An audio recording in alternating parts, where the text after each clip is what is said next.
Assalamualaikum warahmatullahi wabarakatuh. Alhamdulillahirabbil alamin wa bihi nasta'in ala umuri dunya waddin wassalatu wassalamu ala asyrafil anbiya wal mursalin wa ala alihi wa sahbihi ajmain. Sahabat Gelora yang saya muliakan, alhamdulillah akhirnya kita jumpa kembali pada seri kelima dalam bedah buku Ustadz Anies Mahta, yaitu pesan Islam dalam menghadapi krisis.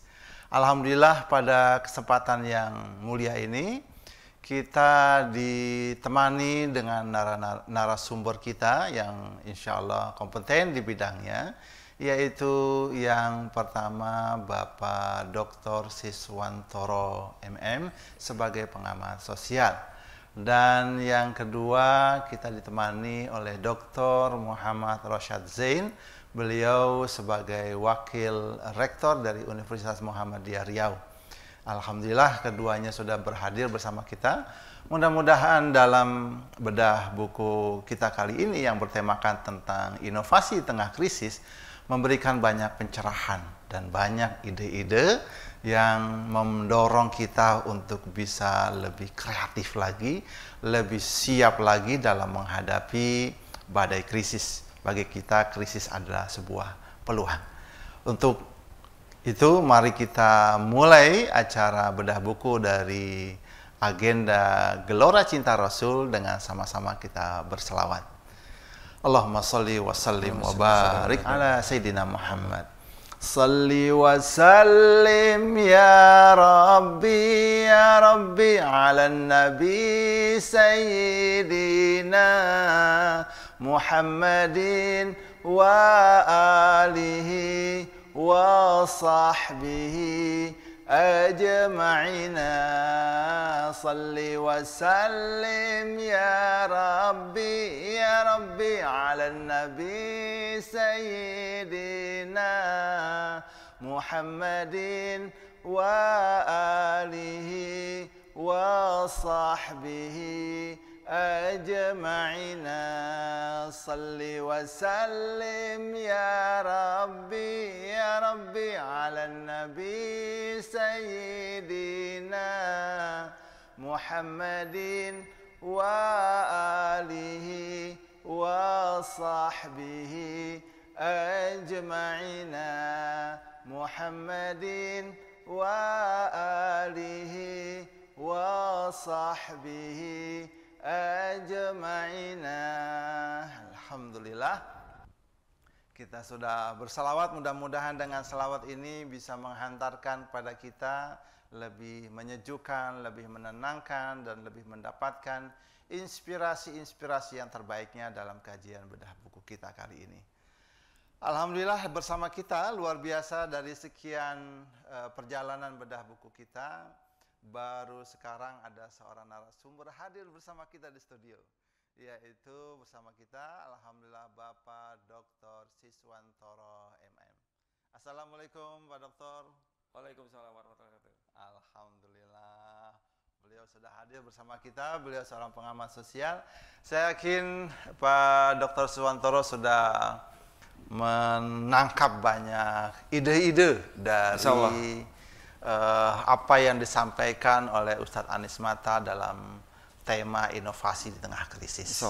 Dan banyak inspirasi-inspirasi khususnya di dalam Al-Quran, karena beliau mengambil pesan ya, inovasi di tengah krisis ini berangkat dari ide-ide yang diambil dari Al-Quran.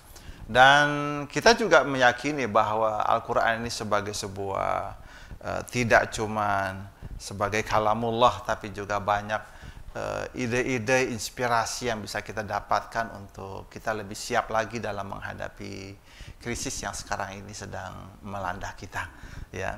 Dan tentunya Pak Siswantoro sudah menyiapkan ini apa yang mau dibedah dari tema beliau ini.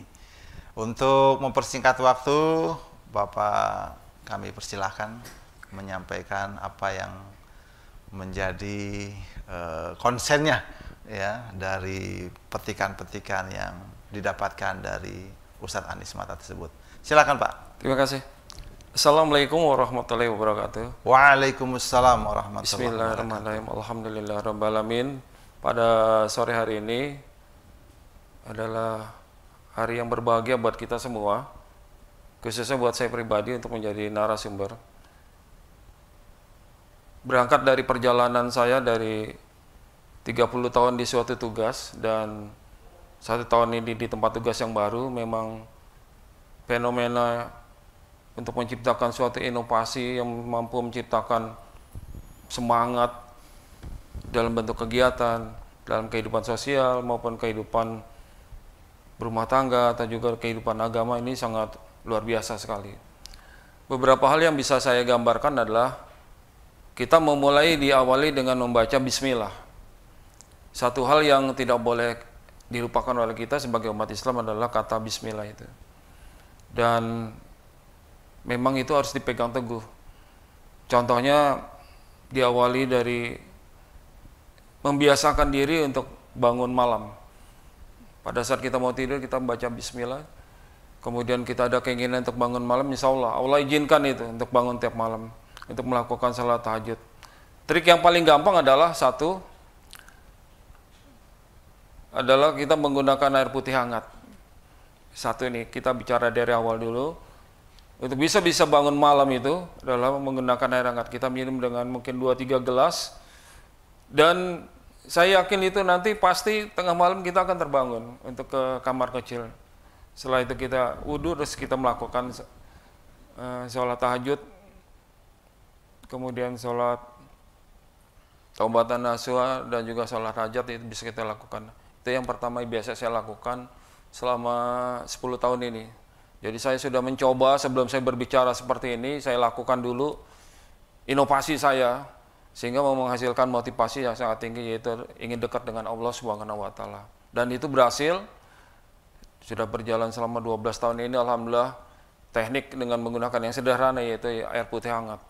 Nah, dari situ memunculkan semangat baru untuk membiasakan diri meskipun kita bekerja sampai malam, sampai jam 12 malam. Tapi kita bisa bangun pagi, kemudian dilanjut dengan sholat subuh berjamaah di masjid, baru kita berangkat pagi. Nah, kami biasa masuk itu jam 7 pagi di kantor, di sebuah perkantoran yang memang membutuhkan sebuah informasi yang harus selalu update setiap hari, setiap saat gitu. Jadi kami jam 6.30 sudah sampai kantor menyiapkan bahan-bahan yang diperlukan pimpinan. Dan selama 30 tahun kami supply itu bahan-bahan. Bahan apa ya? Kalau dalam sebuah masak mungkin saya cooking ya, tukang masaknya. Jadi saya meramu sebuah tulisan, kemudian menggunakan beberapa literatur dari buku, kemudian dari narasumber, dari televisi, dan juga mungkin dari beberapa literatur dari Google yang bisa kita tampilkan. Kemudian bahan itu tadi kita rancang menjadi bahan masukan pimpinan yang tiap pagi harus dibaca oleh pimpinan. Sehingga pimpinan itu update.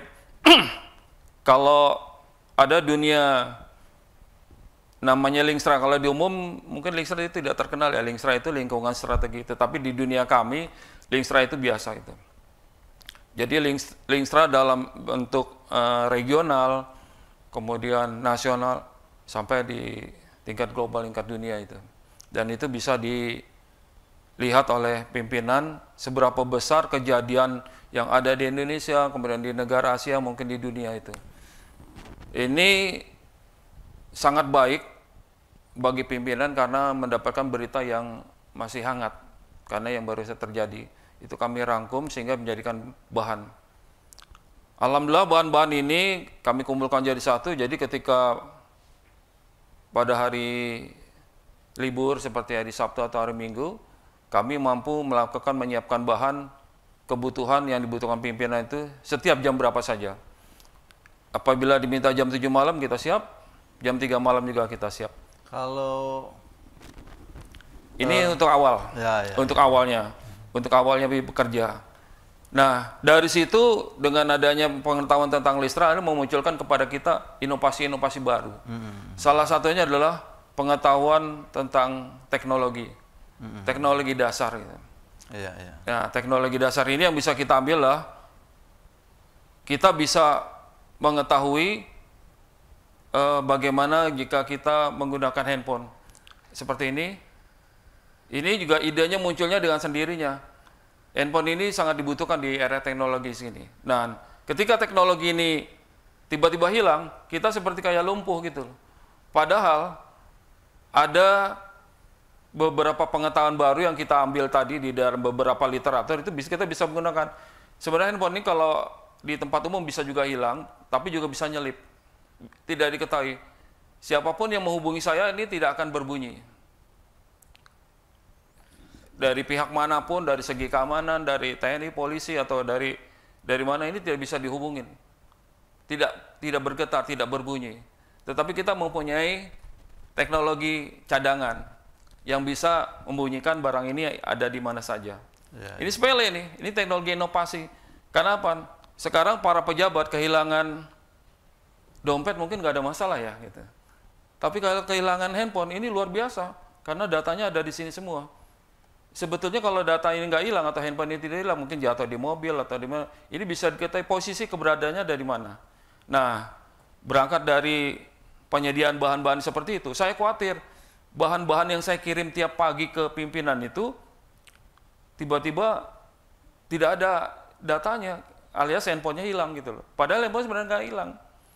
Makanya ketika dihubungi oleh siapapun, orang yang jaga pun pasti tidak bisa membunyikan ini. Tapi dengan saya, cukup dengan membunyikan ini aja. Kita menggunakan aplikasi yang sederhana. Ini untuk teknologi ya. Ini kita bicara tentang teknologi dulu. Kita bisa membunyikan handphone ini. Ini bunyi. Kita bisa matikannya lagi dari sini. Dan di sini jelas posisinya kita ada di mana tuh. Bisa dilihat. Posisi kita ada di Patra Kuningan. Ini inovasi atau teknologi yang sederhana. Dari kegiatan penyiapan bahan, saya tidak sengaja menemukan seandainya kalau bahan-bahan yang saya kirim tiap pagi ke pimpinan itu dikirim melalui handphone, tiba-tiba handphonenya pimpinan hilang gitu. Pasti coba dicek handphone saya dari mana gitu. Oke, siapa? Oh, posisinya masih ada di mobil Pak, kelihatannya. Bapak lupa semalam. Jadi Pak Aziz ini sudah masuk di masa inovasi. Iya, inovasi. Ya. Dan yang menariknya ini fase ini kalau kita lihat di pandangannya Bapak Anies Mata, itu kan fase di mana sudah melewati fase-fase yang sebelumnya. Betul. Nah, dari data-data yang ada mungkin Pak Aziz bisa melihat tentang kondisi bangsa ini. Karena kalau ngelihat di bukunya Pak Anies Mata itu, bagaimana bangsa ini diangkat keluar dari sebuah krisis, sehingga bisa mencapai sebuah inovasi. Ya, ada sebuah masalah mental, ya, yang perlu diselesaikan bersama ini.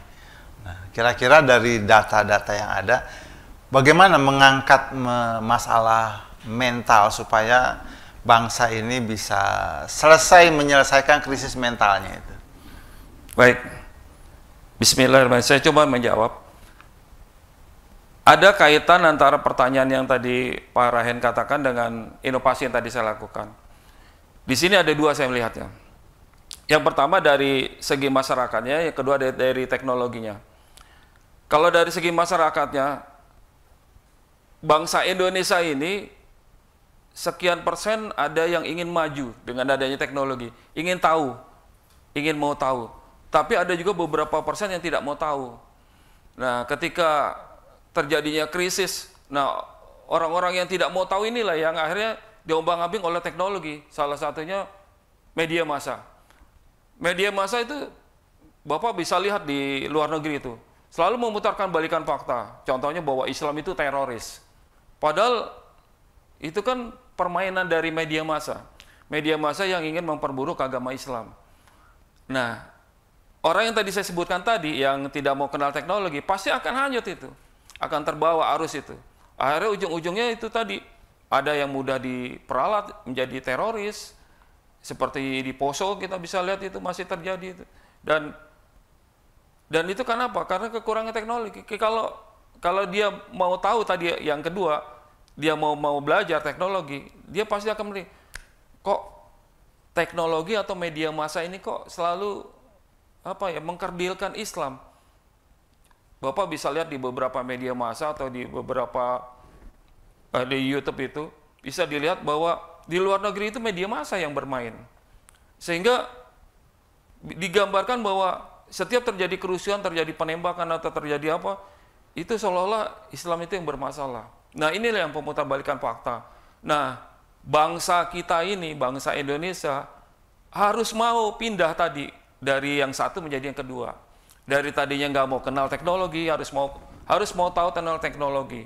Karena apa? Dari teknologi itu dia akan mengetahui pengetahuan-pengetahuan baru. Seperti yang saya lakukan di kantor, menyiapkan bahan setiap pagi untuk pimpinan. Sehingga pimpinan itu selalu siap dengan informasi yang terbaru. Ketika begitu pimpinan ini ditanya dengan pimpinan yang tinggi, beliau akan menjalankan jawaban yang pas gitu. Sama dengan bangsa Indonesia ini. Kalau bangsa Indonesia ini mau maju, ya kan, mungkin sudah banyak yang diketahui. Salah satu contohnya adalah saat ini Indonesia mampu mendapatkan APBN sampai sekian berapa triliun itu kemarin informasi yang saya dapat dari Ibu Uliani. Di sekian banyak negara termasuk negara superpower Amerika dan Cina itu ekonominya menurun, Indonesia justru maju. Bagi orang yang nggak tahu tadi, yang kedua, yang pertama tadi, kalau yang nggak mau tahu informasi, nggak mau tahu teknologi, dia akan bingung dari mana kemajuan APBN-nya. Kok kita bisa membayar hutang Cina sekian triliun, bisa membayar hutang di Amerika sekian triliun gitu. Mereka akan bingung.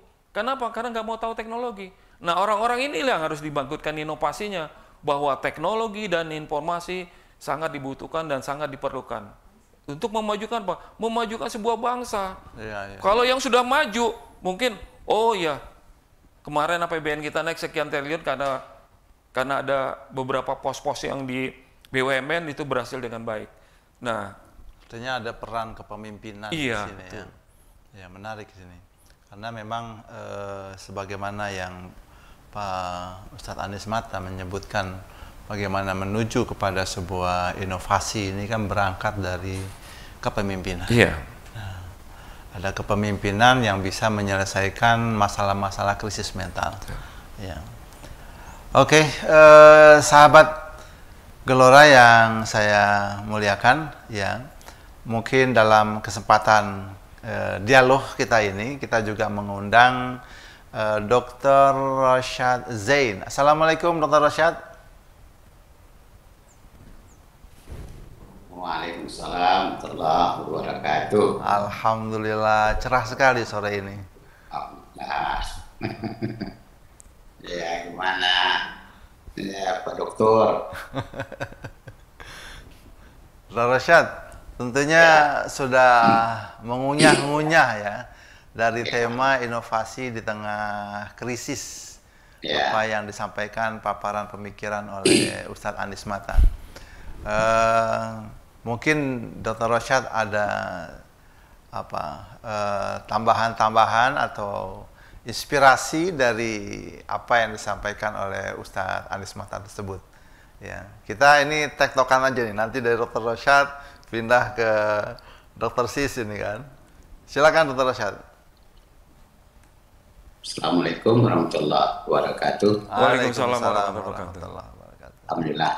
Ini bersyukur sekali ketemu sahabat-sahabat lama. Ya. Jadi kalau saya sebenarnya tidak terlalu banyak mengomentari karena apa yang sudah dipaparkan oleh Ustadz Anies Mata dan juga apa yang banyak dipaparkan oleh para ilmuwan-ilmuwan baik akademisi maupun praktisi. Nah, sebenarnya ada titik temu kalau kita bicara tentang inovasi-inovasi di tengah krisis. Apakah itu dalam sorotan agama ataupun sorotan pemikiran lepas gitu. Yang saya lihat itu sebagaimana tadi disampaikan oleh pakar kita, Pak apa tadi? Pak Siswantoro. Pak Sis ya, Pak Sis ya, Pak Sis. Ya. Nah, bicara krisis itu bukan yang menakutkan. Karena selama ini orang melihat setiap krisis itu ada bahaya di hadapannya. Memang secara teori, krisis itu memang kondisi yang berbahaya. Tetapi kondisi krisis itu bisa dimanfaatkan. Dalam sejarah umat manusia, karena krisis-krisis itulah ada kemajuan. Karena krisis itu adalah inovasi. Ada pembaruan-pembaruan atau ada tajdid. Kita lihatlah secara umat manusia itu. Mulai dari zaman Nabi Adam sampai zaman modern sekarang. Itu berawal dari krisis. Munculnya juga leader dunia ini, pemimpin-pemimpin dunia ini juga dari krisis. Munculnya para nabi, para rasul, sampai Rasul kita Muhammad SAW, itu muncul juga karena krisis. Jadi Allah mengirim sosok yang akan bisa menyelesaikan krisis itu. Sebagaimana Rasulullah katakan, bu'istu liutammima makarimal akhlak, aku ini sengaja diutus untuk menyelesaikan krisis akhlak yang sudah ya sangat-sangat ya berbahaya. Maka dari situ bisa kita pahami beberapa pesan gitu. Pesan-pesan moral dari krisis itu luar biasa banyak. Itu sebabnya kita umat Islam, kita tidak takut menghadapi krisis. Tapi krisis itu, ya, sebagaimana Pak Sis katakan tadi, kita ambil hikmahnya dan kita melakukan ya inovasi-inovasi baru untuk menyelesaikan krisis itu. Itu yang pertama. Yang kedua, krisis itu juga melahirkan pemimpin baru. Krisis apa? Krisis Rusia, krisis di Eropa, krisis di Indonesia, itu melahirkan pemimpin-pemimpin baru. Jadi kita sebagai komunitas yang bergerak di masyarakat, kita jadikan krisis itu untuk melahirkan pemimpin-pemimpin baru. Tentu pemimpin baru yang akan bisa ya memberikan kontribusi untuk menyelesaikan krisis itu sendiri. Yang ketiga, kita harus yakin Allah Subhanahu wa Ta'ala pasti akan mengirim pemimpin itu untuk bisa ya tegak, kokoh menghadapi krisis itu. Seperti di Indonesia sajalah kita lihat. Itu banyak ya, kalau menurut Profesor Lancaster itu unpredictable leader. Jadi banyak yang lahir itu pemimpin-pemimpin yang tidak terduga sebelumnya. Jadi yang dielu-elukan itu belum tahu bisa menyelesaikan krisis itu. Soekarno jadi presiden. Nah, kondisinya pada itu Soekarno juga masih di pengasingan-pengasingan. Muncul Soeharto, siapa nyangka Soeharto akan jadi presiden. Tapi dia bisa menyelesaikan krisis itu juga. Habibie, siapa yang tidak menyangka Habibie itu presiden terbaik, tercerdas, terpintar. Tetapi kan siapa yang menyangka dia hanya sebentar. Hanya berapa lama itu Habibie jadi presiden? Setahun lebih lah ya. Nah, semua orang mengakui hebat. Kemudian tokoh reformasi Amin Rais yang dielu-elukan. Pada detik-detik pemilihan presiden, dia serahkan pada Gus Dur. Ya. Dengan skala plus minusnya, Ini unpredictable gitu. Tapi bagi Allah ini sudah memang diset oleh Allah. Dijemput mega gitu. Siapa nyangka. SBY sendiri pun ya awalnya tidak ada yang nyangka. Posisinya secara militer juga bukan top militer. Jokowi juga siapa nyangka dari wali kota, jadi gubernur, jadi presiden. Apakah tidak ada orang lebih baik lagi, yang banyak hebat lagi, yang dielu-elukan? Banyak kok.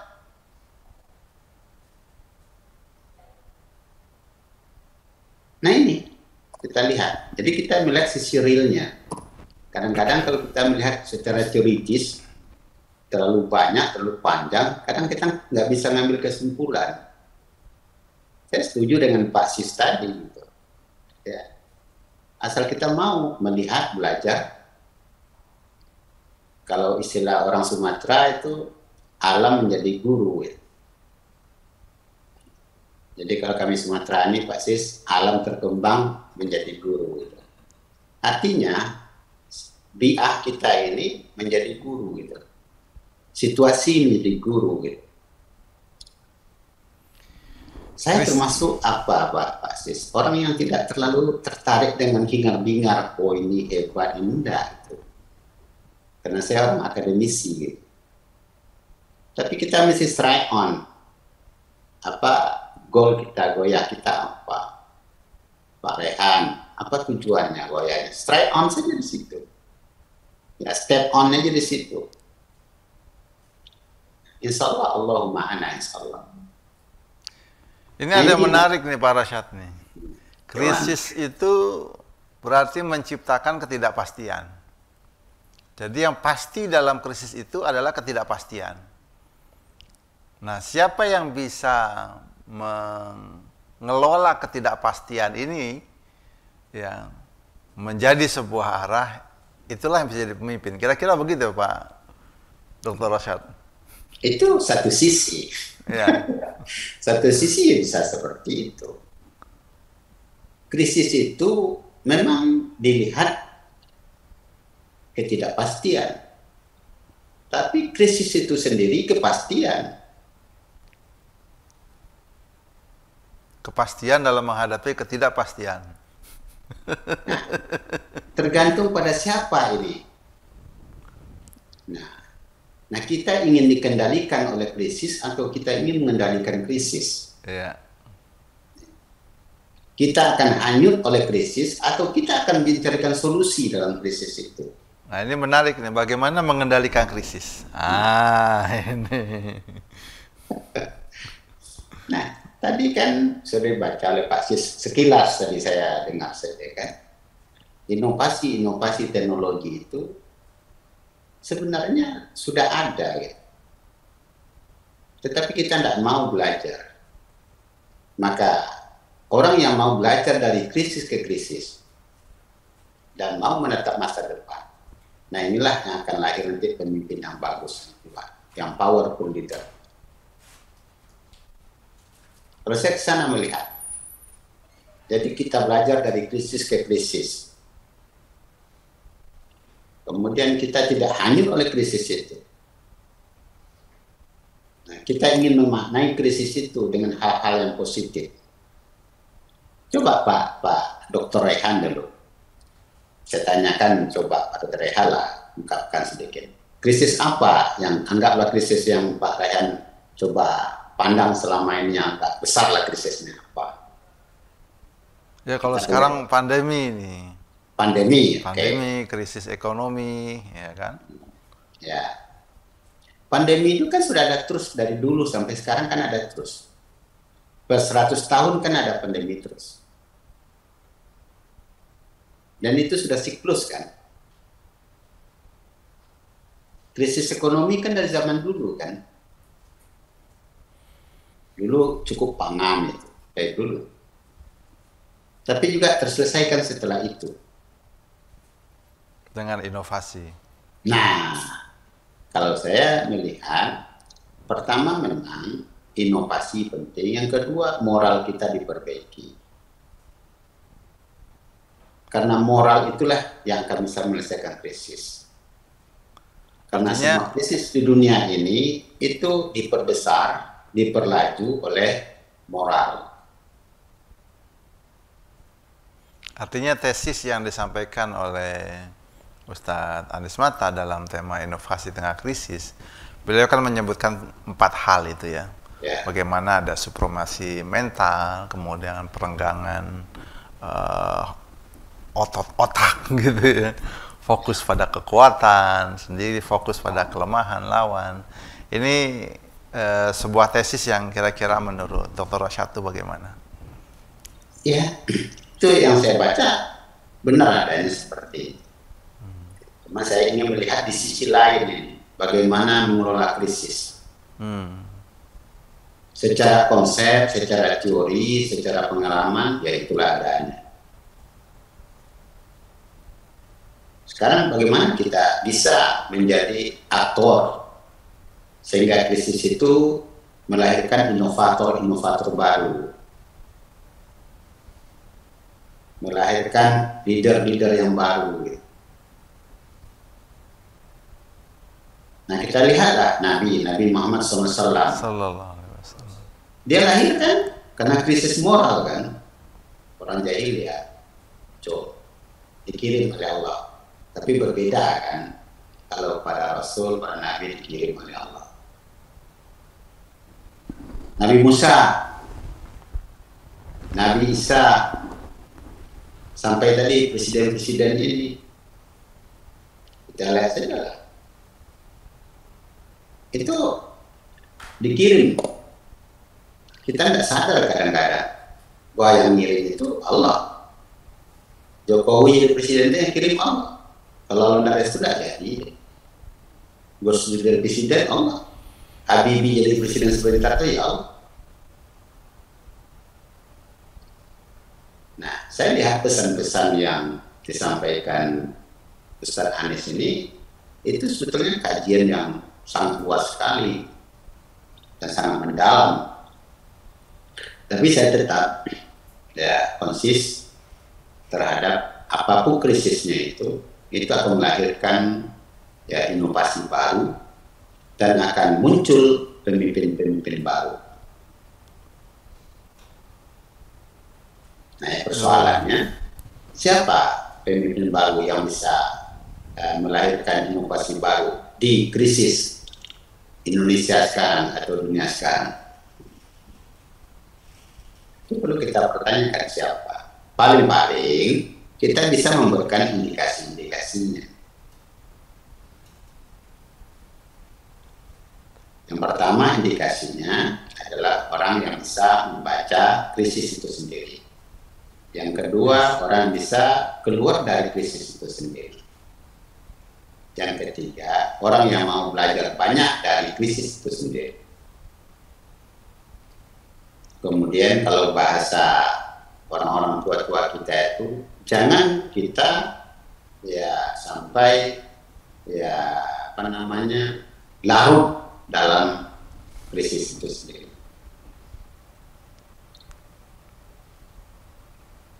Nah, dalam pesan-pesan moralnya buku Ustadz Anies itu kan ada di situ diungkapkan. Nah, saya melihat di situ tuh saya ada mimpi. Mimpi keluar dari krisis. Iya, sebenarnya bukan juga. Seperti Pak Cis katakan tadi, asal mau aja kita trial and error dengan handphone ini kan, utak-atik kan. Nah, tapi kita mau nggak ikut ya melakukan utak-atik. Nah, salah satunya mungkin ya inilah jalur organisasi. Ya, karena Indonesia ini diakui organisasi itu ya mungkin dengan melalui organisasi ya kita bisa merubah kondisi krisis di mana saja, apakah di daerah kita atau kan ikut berkontribusi untuk mencari krisis itu. Luar biasa.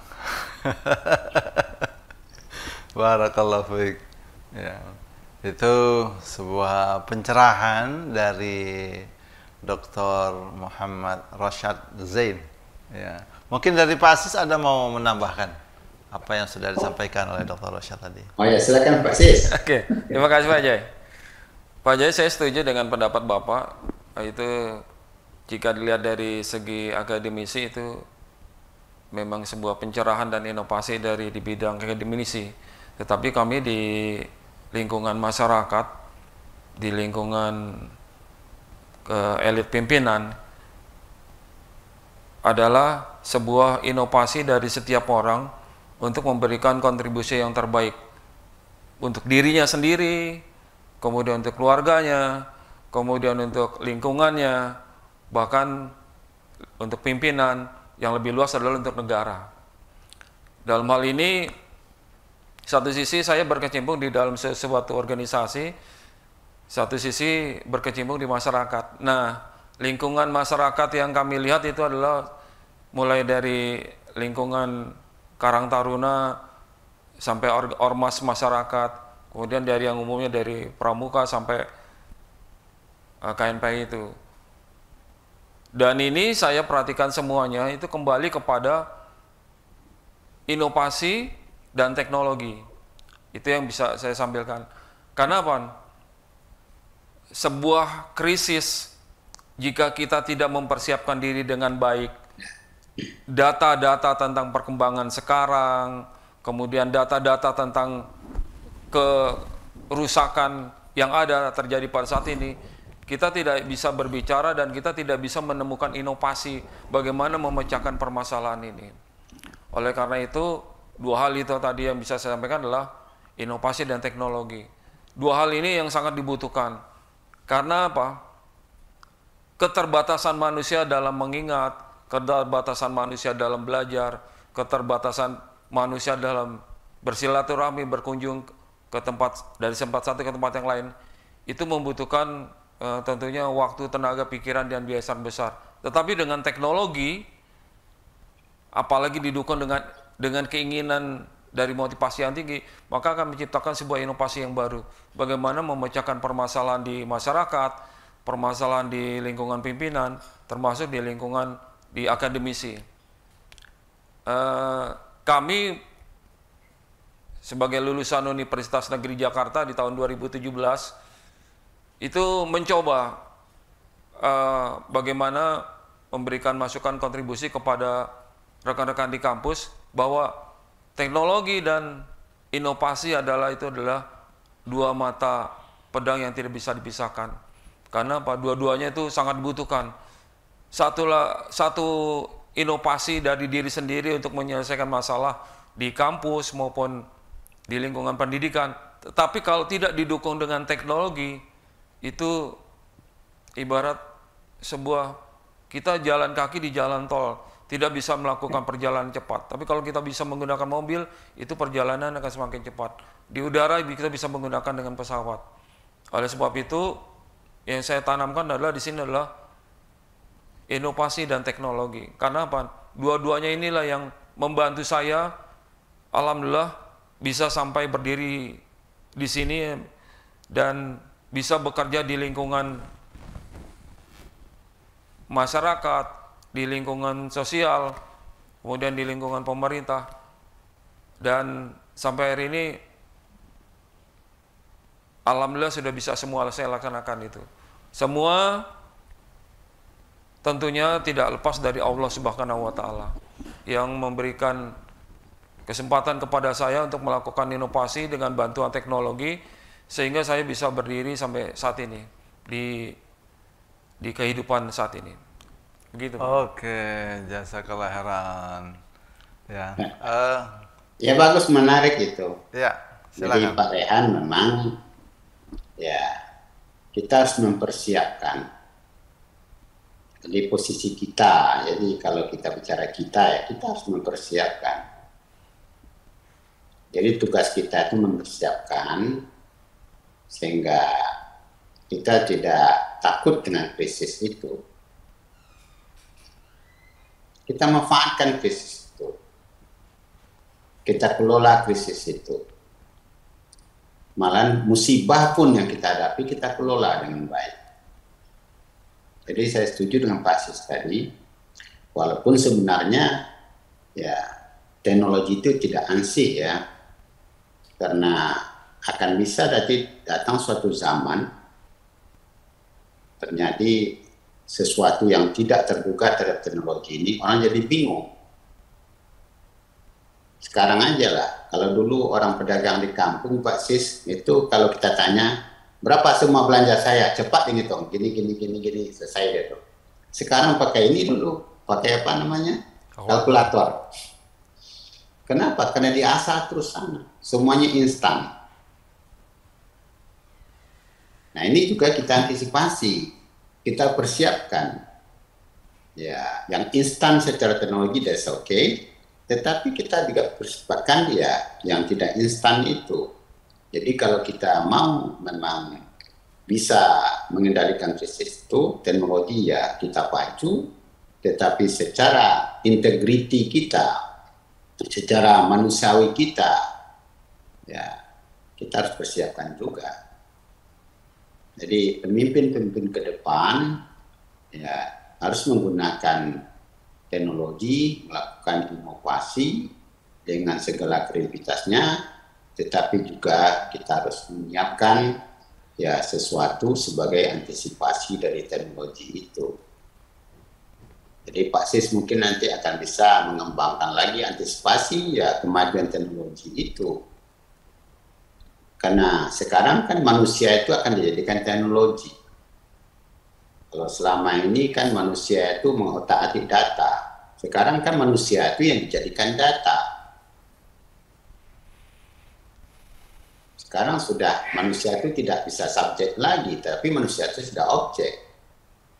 Kalau di dunia pendidikan, 5 tahun ke depan, kalau seperti ini perkembangan teknologi, ya guru tidak diperlukan lagi sebenarnya. Kenapa? Mahasiswa, murid-murid lebih cepat mendapatkan informasi dari media daripada dari guru. Jadi kecepatannya mendapatkan informasi, ilmu, pengetahuan, teknologi dari sumber-sumbernya itu lebih cepat. Kelipatannya tidak ada lagi derek hitung ukur. Mungkin dereknya derek apa nanti itu. Mungkin akan muncul lagi derek baru, istilah derek baru. Ya semua bisa digantikan. Bisa-bisa nanti imam juga digantikan oleh robot kan. Nah, sekarang semua bisa digantikan. Nah, itu satu sisi.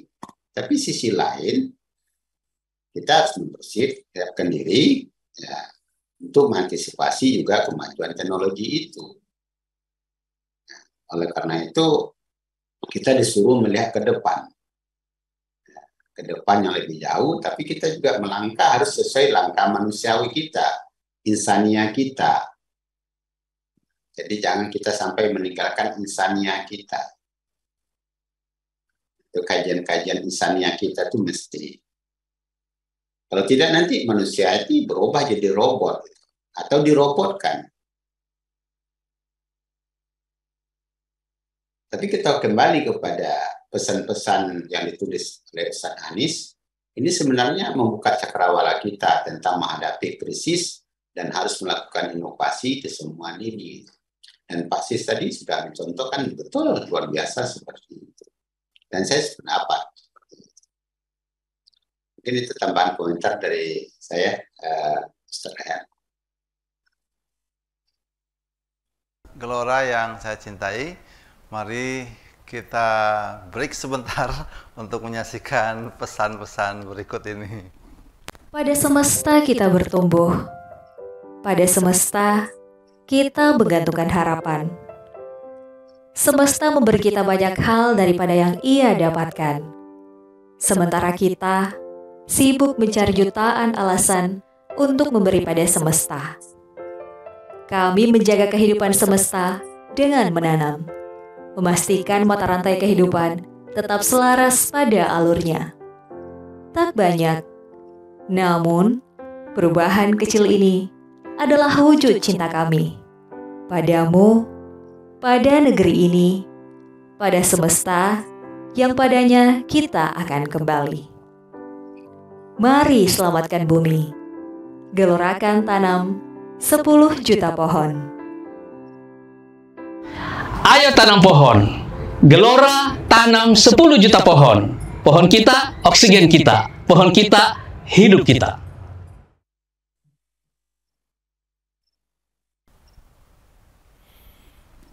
Alhamdulillah.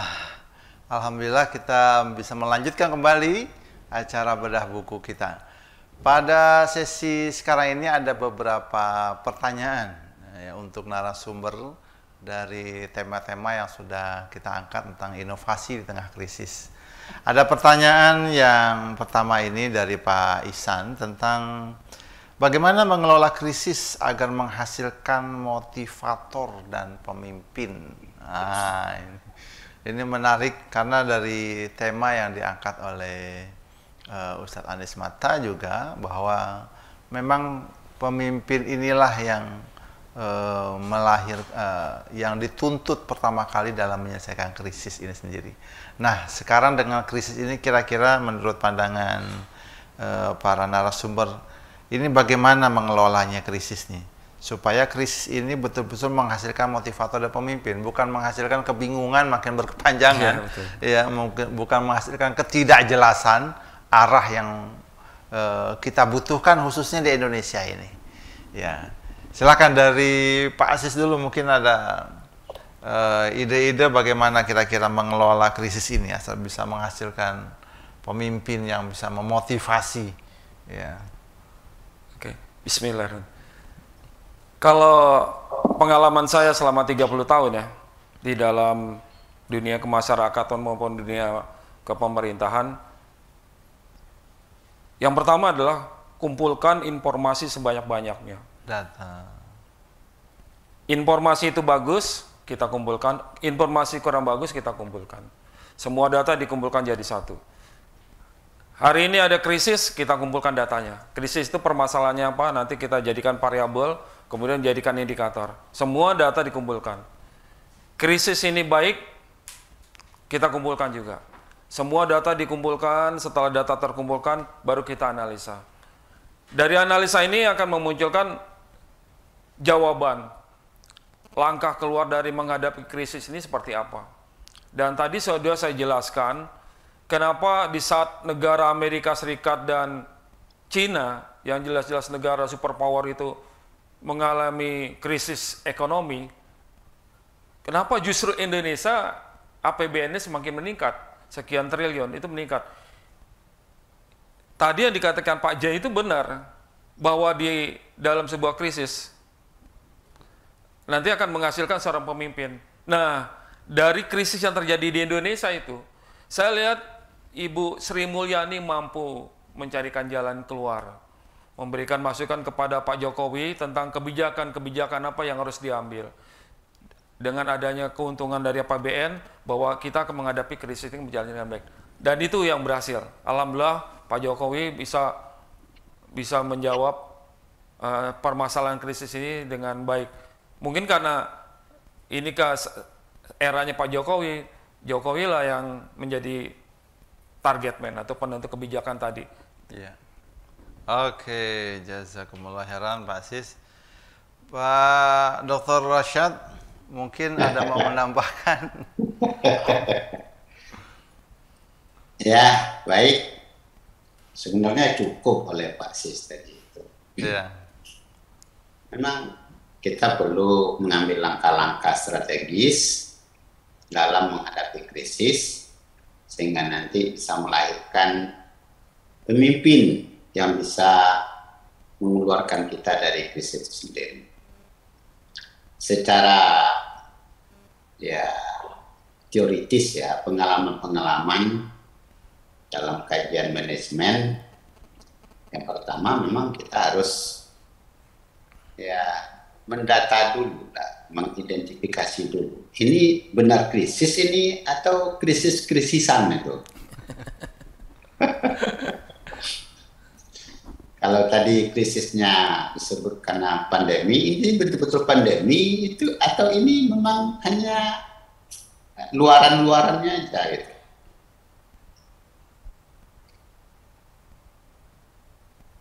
Ada kasus besar ini betul kasus atau ini hanya film India gitu.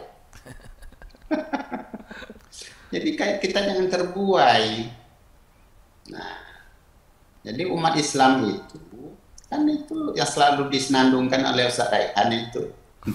Biarlah anjing-anjing itu menggonggong, tapi kafilah ini tetap berjalan.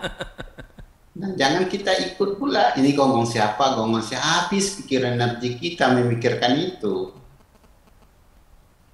Ini ada pertanyaan kedua sebenarnya Pak Rosyad, nyambung dengan apa ide yang Bapak sampaikan dari seorang emak-emak nih Pak, dari Ibu Nisa. Dia tanya, kira-kira bisa nggak krisis ini membuat bangsa Indonesia ini mandiri, tidak terjebak dengan permainan pasar global, macam kayak kita beli vaksin gitu. Kalau bisa kira-kira gimana caranya, apa hambatannya? Ya, jadi ini pertanyaannya saling berkait. Ya, bagaimana jangan sampai terjebak dengan gonggongan anjing, ya kan? Terus bagaimana kira-kira bisa menghasilkan pemimpin yang bisa mampu menyelesaikan? Ya, ya secara pengalaman manajemen. Nah, ini kan orang-orang manajemen. Dokter manajemen Pak Sis UNJ juga ya? S3-nya di UNJ, Bapak. Apa jurusan apa kemarin? Kependidikan, Pak, manajemen kependidikan.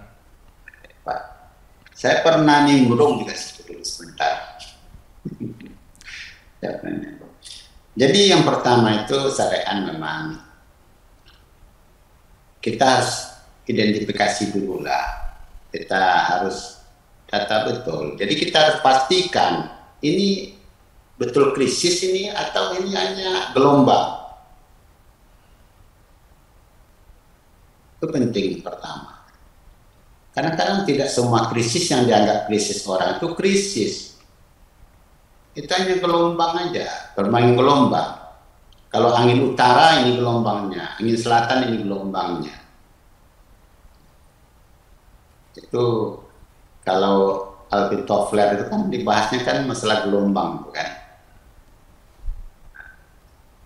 Jadi ini fine, kayak apa namanya, ya lambang kita, lambang gelora ini kan juga gelombang ini kan. Nah yang kedua yang paling penting itu, kita harus menyiapkan orang-orang yang menjadi bisa ya menganalisis. Jadi harus ada tim kita. Jadi kalau kita mau keluar dari krisis, menjadikan krisis itu inovasi yang bagus, yang baru, nah kita harus punya tim yang betul-betul ya pakar-pakar yang kita kumpulkan bisa menganalisis itu. Jadi kalau di organisasi ini harus ada. Jadi harus ada ini. Selama ini kan kita hanyut saja, melihat gelombang orang. Akhirnya kita berada belakang gelombang. Tapi tidak pernah menantang gelombang. Sehingga kita tidak pernah menjadi orang yang dipandang bisa menyelesaikan gelombang itu. Atau membuat gelombang, Pak Arsyad. Kalau perlu ya, kita yang merekayasa gelombang itu. Kita kan jarang muncul. Gitu. Ya. Harus muncul. Itu harus ini. Nah, Pak Rehannya harus betul. Kalau mulai dari yang kecil-kecil aja dulu. Contoh, kalau kita ada undangan apa saja, kita datang awal duduk di depan. Kita ikut bicara. Jadi kita diperhatikan. Itu yang pertama. Yang kedua, kita bisa mengkotak-kotak ini. Atau ini kotak krisis apa, ini apa, ini apa gitu. Jadi jangan hanyut kita. Ya, kalau tadi itu kita bisa tidak lepas dari krisis ini. Ya kalau kita mau. Nah, masing-masing kita kan misalnya Pak Rehan, Pak Sis, saya sendiri melihat krisis ini dengan kacamata berbeda kan. Kalau Pak Rehan krisis ini krisis apa gitu. Mungkin Pak Rehan lebih pada moral, akhlak. Ya, Pak Sis tadi itu memang krisis ini ya mungkin krisis ilmu pengetahuan teknologi. Kalau misalnya orang-orang dunia pendidikan mungkin ini krisis karakter. Orang politik mungkin krisis apa gitu. Jadi untuk keluar dari krisis itu ya kita harus bisa memilah-milah. Kemudian kita bisa mengambil bagian untuk menyelesaikan krisis itu. Saya setuju dengan Pak Asis, walaupun kecil gitu. Contoh, paling tidak ya di rumah kita sendiri kita mulai tidak binafsika itu. Kita mulai melahirkan calon-calon pemimpin dari rumah kita. Jadi saya paling tidak ya seperti apa pemimpin keagamaan, dia hafiz. Pemimpin organisasi misalnya, dia aktif di Karang Taruna seperti Pak Sis bilang tadi. Pemimpin keagamaan misalnya dia hafiz, pemimpin bangsa dia terjun misalnya di dunia-dunia sosial, dia tampil. Nah ini harus diciptakan, harus diproses, nggak bisa simsalabim gitu. Perlu membuat tim, Pak. Nah, perlu, tim tanknya perlu. Ya. Saya Pak Sis punya kawan, bingung dia. Orang Indonesia ini yang kuliah luar negeri hanya sedikit sekali, bingung kawannya. Jadi dia ceritakan. Nah ini dia ambilnya mahasiswa pintar 4 orang. Satu kerjanya hanya coba ngintai-ngintai apa kemajuan Eropa. Yang satu apa kemajuan Amerika. Yang satu kemajuan Jepang, Cina. Yang satu dikirim kemajuan dari ini. 1 tahun namanya di kemajuan Australia. Diintai terus. Kemudian setelah dia dapat, ya seperti Pak Sis katakan tadi, dia punya data. Nah, dikirimnya anggota-anggotanya ke Eropa, ke Jepang, ke Australia. Hanya mau waktu 5 tahun, 5 tahun ke depan, nah mereka menjadi pionir-pionir. Sekarang akap saya, dia punya kader di Indonesia nih, ya lebih 100.000 orang. Sekarang ada profesor dia. Nah, dia ngajak saya keliling-keliling itu. Kadang-kadang ya sampai 40 negara itu. Dan dia di luar itu dihargai orang. Gitu. Nah kita kan nggak mau keluar dari isolasi tadi. Saya Pak Sis tidak terlalu ini saya dengan kayak pandemi kemarin. Anak saya kan ada di Cina itu. Anak saya kemarin ya tesis terakhirnya itu di Nanjing. Nanjing itu kan kira-kira dari apa lah ya? Dari Nanjing itu dari Bandung ke Jogja ya, ke Wuhan itu dekat kan. Tapi dia waktu krisis itu, waktu pandemi itu dia wisuda 5.000 orang, DPD tidak ada masalah. Anak saya di situ. Jadi saya lihat ya tempat kita kok ketakutannya luar biasa sekali kan. Jadi jangan takut, nah ini kata kuncinya. Kalau kita takut, kita jadi lemah, kita sakit. Jadi tegar kita. Kemudian kita bisa memilah-milah. Yang mana yang kita kerjakan, dari mana kita. Kalau istilah Raihan itu, min aina nabda. Asik. Nah itu dia. Kaifa nabda. Nah, kan itu. Kalau Raihan kan tanya terus dengan saya itu pasti. Man ma'at. Anda dengan siapa sekarang nih? Ya saya melihat begitu. Jawaban lagi yang kedua, bisa keluar bisa. Asal mau, tapi tidak bisa sendiri-sendiri, harus bersama-sama. Pak Sis, pakar di bidang ini, Pak Rehan di bidang ini, saya punya ini, apalagi ini. Jadi kita harus terus berkomunikasi dengan semua orang, jangan disingkirkan, di kotak-kotak orang. Tapi kita yang melakukan, ini dikeluarkan dari kotak ini keluarkan dari kotak ini. Selama ini kan kita tidak mengeluarkan kotak, mengkotak orang. Negara kita ini setelah krisis karena mengkotak-kotak. Ini ulama ekstrim, ini ulama yang bisa dibayar, Ini apanya? Nah, ini akademisi ekstrim, ini akademisi yang bisa dibayar. Nah, kalau kita bertugas tidak begitu, keluarkan mereka. Dikeluarkan. Rasulullah kan mengeluarkan itu, ya. Dikeluarkannya orang-orang itu. Ayo keluar kita. Mari bersama-sama. Selesai. Jadi gelora untuk mengeluarkan orang itu perlu. Jadi kalau kita petakan sekarang ini krisis, kalau dulu di 98 ada krisis moneter. Nah, terus. Nah, sekarang ini kira-kira kita mau namakan krisis apa ini, Pak?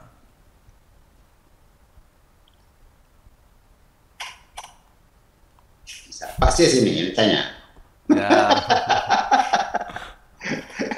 Lagi Dr. Rosyad yang bicara nggak apa-apa. Nah, kita sekarang ini krisis kepercayaan. Krisis kepercayaan. Ini menarik ini. Kenapa bisa sampai sejauh itu?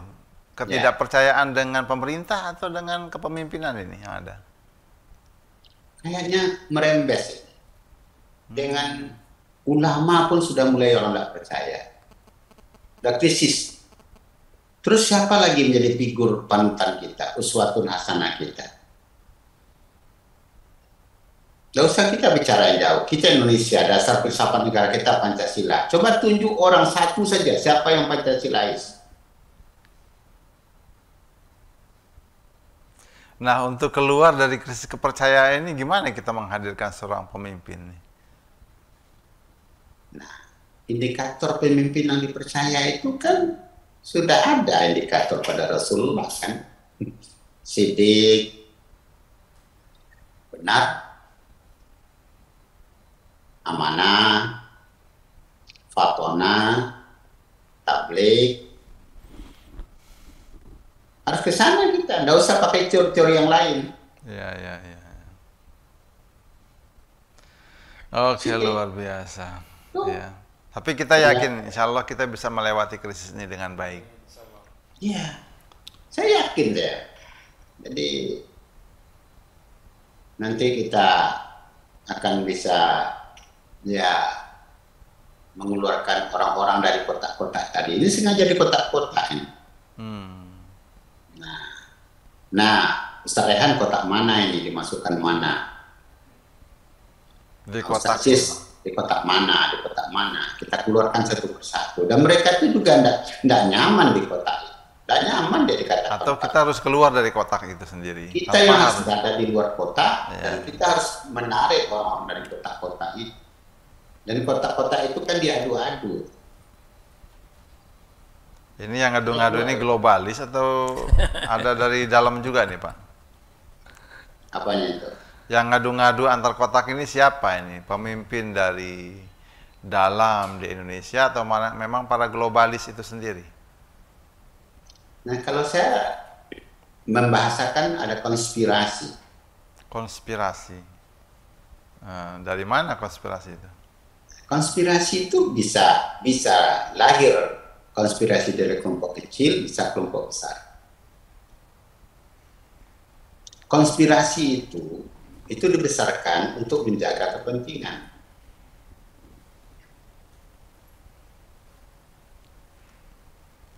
Konspirasi itu kalau kita bahasa parehannya itu kan bisa bermakna makar juga itu. Artinya kalau kita berbicara konspirasi, kita berbicara tentang kecurigaan dengan sesuatu yang kita sendiri juga belum tahu yang mana nih yang mau dicurigai kan? Konspirasi itu kan ada, di mana-mana ada. Tapi konspirasi itu datang dari yang hebat, dari yang besar. Tidak muncul dari kecil. Jadi konspirasi itu muncul dari kelompok besar. Sama dengan makar. Makar itu muncul dari kelompok besar. Tidak ada makar dari kelompok kecil. Tidak ada makar dari rakyat. Iya, luar biasa. Makar dari power. Makar dari penguasa. Itu sebabnya penguasa tunggal itu Allah. Maka makar yang sangat menentukan Allah. Jadi kalau ada tertuduh makar itu rakyat kecil, konspirasi rakyat kecil itu tidak ada, tidak bakal ada. Kalau rakyat kecil mikir, Pak ya. Bukan makan. Untuk makan ya susah. Mikir deh, mikir. Iya.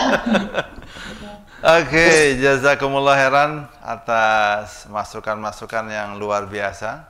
Ya, tampaknya ini ide dari inovasi di tengah krisis yang disampaikan oleh Bapak Ustadz Anies Mata dalam buku Pesan Islam Menghadapi Krisis. Beliau memang fokus terhadap menyelesaikan syarat-syarat supaya kita bisa mencapai jenjang layak untuk berinovasi, layak untuk kemudian berpikir kreatif. Dan di sana yang Partai Gelora menawarkan di antara ide-ide kreativitasnya ini, keluar dari semua konspirasi makar-makar yang ada, Indonesia dibawa menjadi 5 besar dunia. Amin. Ya, dengan 5 besar dunia ini, Indonesia bukan saja keluar dari kotak, tapi bisa mengeluarkan kotak-kotak yang orang masih pada bingung tidak menentu arahnya. Ya, mudah-mudahan ya kira-kira begitu Pak Dr. Rosyad. Ya, kita bercita-cita besar, kita punya ide-ide besar untuk menghadapi sebuah ketidakpastian dalam krisis, tapi saya yakin dan kita semua yakin bahwa setiap krisis ini pasti ada peluangnya. Dan selama kita memiliki mental yang kuat, punya supremasi mental bahasanya Ustadz Anies Mata, ya kemudian bisa fokus dengan kekuatan kita sendiri, karena kita yakin Indonesia ini terlalu banyak orang pintar, terlalu banyak mahakarya yang ada di Indonesia ini. Ya, dan ini kita fokus menjalin kekuatan. Saya yakin dengan kemudian kita melihat di mana kelemahan-kelemahan lawan yang ada, disitulah kita bisa punya kreativitas untuk membawa Indonesia ini keluar dari krisisnya menuju 5 besar dunia. Terima kasih kepada semua narasumber, jazakumullah khairan Dr. Siswantoro dan jazakumullah khairan Dr. Rosyad Zain atas kehadirannya, ilmunya. Ya, luar biasa atas ide-ide kita di sore hari ini. Mudah-mudahan Allah berkati semua pertemuan kita. Dan sekali lagi jazakumullah khairan, kita bisa padai pertemuan bedah buku kita seri yang kelima ini, inovasi di tengah krisis.